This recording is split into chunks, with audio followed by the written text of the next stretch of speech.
In 1957, the CCP launched the Anti-Rightist Campaign against Chinese intellectuals. 3 million intellectual elites were labeled as rightists, and more than 1 million people were persecuted to death. The Anti-Rightist Campaign was a political movement carefully planned by Mao Zedong to eliminate China's intellectual class. As early as 1925, Mao Zedong believed in his analysis of various classes in Chinese society that some intellectuals with higher education were extreme counter-revolutionaries, and most were semi-counter-revolutionaries. On May 15, 1957, Mao Zedong revealed his true purpose in the article, "Things are changing," to lure the enemy deep into the country and destroy them in a group. In April 1956, Mao Zedong proposed the double 100 policy of "Let 100 flowers bloom, let 100 schools of thought contend," encouraging intellectuals to actively give opinions to the CCP to improve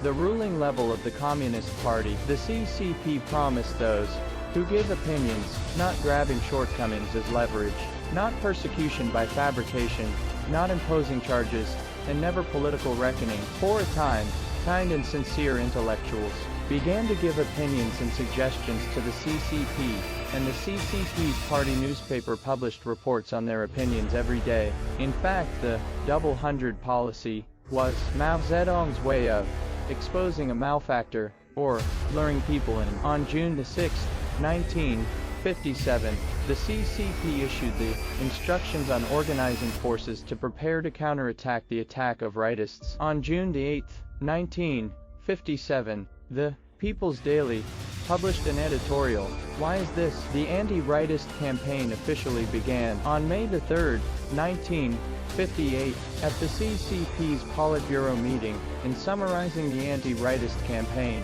it was announced that 22,071 people were identified as members of the rightist group, 17,433 were of the right-wing group, and 4,127 were of the anti-party group.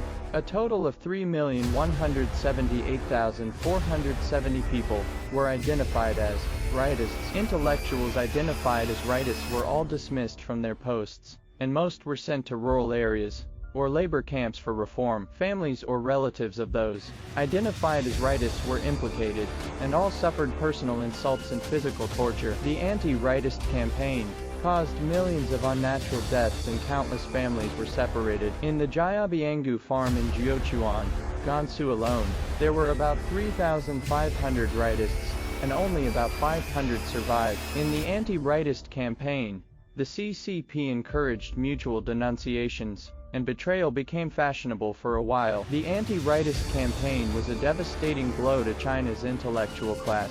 By the CCP, it not only destroyed the bodies, minds, morals, and consciences of China's intellectual elites, but also broke the spiritual backbone of the Chinese people.